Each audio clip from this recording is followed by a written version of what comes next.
আসন্ন জাতীয় সংসদ নির্বাচন সামনে রেখে বিএনপিতে তৈরি হয়েছে বড় ধরনের অস্বস্তি ও চ্যালেঞ্জ। দলীয় মনোনয়ন প্রক্রিয়া ঘিরে দেশের বিভিন্ন আসনে একের পর এক নেতা মনোনয়ন প্রত্যাহার না করায় বিদ্রোহী প্রার্থী মাঠে নেমেছেন অনেকে। এতে দলীয় ঐক্য ও ভোটের সমীকরণ নিয়ে নতুন করে আলোচনা শুরু হয়েছে রাজনৈতিক অঙ্গনে।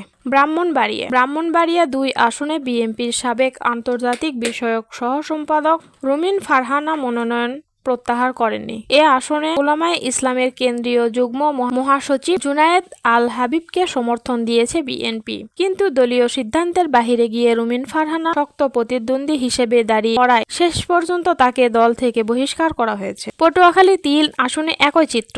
বিএনপি থেকে বহিষ্কৃত নেতা হাসান মাহমুদ স্বতন্ত্র প্রার্থী হিসেবে নির্বাচনে অংশ নিয়েছেন। তিনি বিএনপির কেন্দ্রীয় কমিটির নির্বাহী সদস্য ছিলেন। দলীয় সিদ্ধান্ত অমান্য করে প্রার্থী হয় তাকে বহিষ্কার করা হয়েছে। সিলেট ৫ আসনে বিএনপির সহসভাপতি মামুনুর রশিদ মনোনয়ন প্রত্যাহার করেননি। এই আসনে উলামায়ে ইসলাম বাংলাদেশের সভাপতি মাওলানা মোহাম্মদ উবাইদুল্লাহ ফারুককে ছাড় দিয়েছে বিএনপি। দলীয় সিদ্ধান্তের বাহিরে যাওয়ায় মামুনুর রশিদকেও বহিষ্কার করা হয়েছে। নারায়ণগঞ্জ ৪ বিএনপি উলামায়ে ইসলাম কেন্দ্রীয় যুগ্ম মহাসচিব মুনীর হোসেন কাশিমিকে সমর্থন দিয়েছেন। কিন্তু এখানেও বিএনপির ২ নেতা মোহাম্মদ শাহ আলম ও মোহাম্মদ গিয়াস উদ্দিন স্বতন্ত্র প্রার্থী হিসাবে দাঁড়ানোয় তাদের দল থেকে বহিষ্কার করা হয়। ঝিনাইদহ ৪ আসনে স্বতন্ত্র প্রার্থী হিসাবে নির্বাচন করেছেন সাইফুল ইসলাম ফিরোজ। তিনি জেলা বিএনপির সদস্য ও জাতীয়তাবাদী স্বেচ্ছাসেবক দলের কেন্দ্রীয় কমিটির সাবেক যুগ্ম সম্পাদক ছিলেন। দলীয় সিদ্ধান্ত অমান্য করে প্রার্থী হওয়ায় তাকে বহিষ্কার করা হয়েছে। এভাবে একের পর এক আসনে বিএনপির বিদ্রোহী প্রার্থীদের তালিকা দীর্ঘ হয়েছে।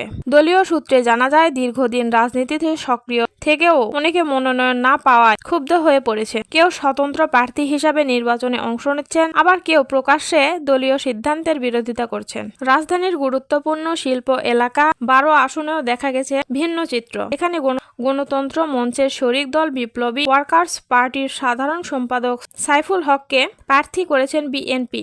কিন্তু বিএনপির প্রাথমিক মনোনয়ন পাওয়া ঢাকা মহানগর উত্তর কমিটির সাবেক আহ্বায়ক সাইফুল আলম নীরব পরে স্বতন্ত্র প্রার্থী হিসেবে মনোনয়ন জমা দেন। দলীয় শৃঙ্খলা ভেঙে এই অভিযোগে গত ৩০ ডিসেম্বর বিএনপির সব পদ থেকে তাকে বহিষ্কার করা হয়। নির্বাচন কমিশনের ঘোষিত তাফসিল অনুযায়ী মনোনয়ন প্রত্যাহারের শেষ দিনও এসব বিদ্রোহী প্রার্থী তাদের প্রার্থিতা প্রত্যাহার করেননি। এতে করে দলীয় ঐক্য ভোট বিভাজনের শঙ্কা করেছেন সংশ্লিষ্টরা। রাজনৈতিক বিশ্লেষকদের মতে, বিদ্রোহী প্রার্থীদের বড় অংশ জেলা বা উপজেলা পর্যায়ে জনপ্রিয় হওয়ায় অনেক আসনে বিএনপির ভোট ভাগ হয়ে যেতে পারে।